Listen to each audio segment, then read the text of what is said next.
So I can take say selector with class. So let me go back to the page. So let me go back to this page. So here you can see we have a class here. So class is representing with a name.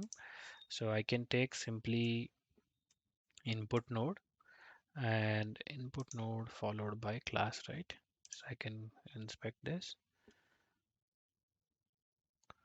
So you can see here class with value here.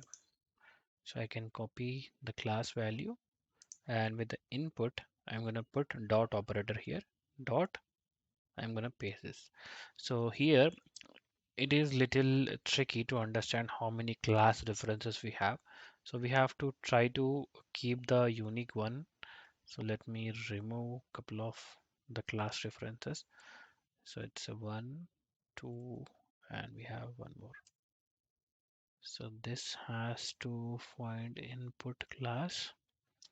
So it is not finding with this. So I will take the last reference one. So this one, only one.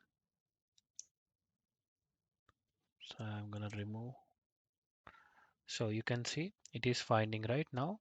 So it has and many references. So I can use only one references from out of that. So I can copy this and put into the program. So again, this is of method one. So method one of class is using dot operator. Now there is one more way you can use this class as. So I can remove that. You can use the square braces.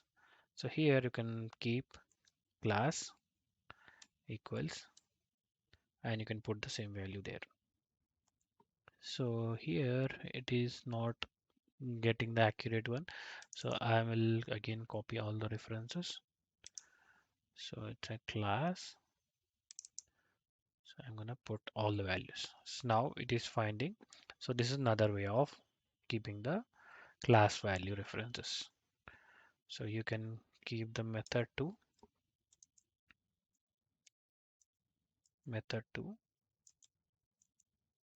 as this. So with all the references. So now I can comment this line and I will execute another one, driver dot find element. So under that, by dot CSS selector, I can put the value here, and dot send keys. Under that send keys, I will say abc @123.4.com. So let me put this line. Let me put this line in the ID section so that it will be clear for you, right? So I'm gonna simply write one more line here after executing driver dot close, right? Save, run. So it has started running now. You can see.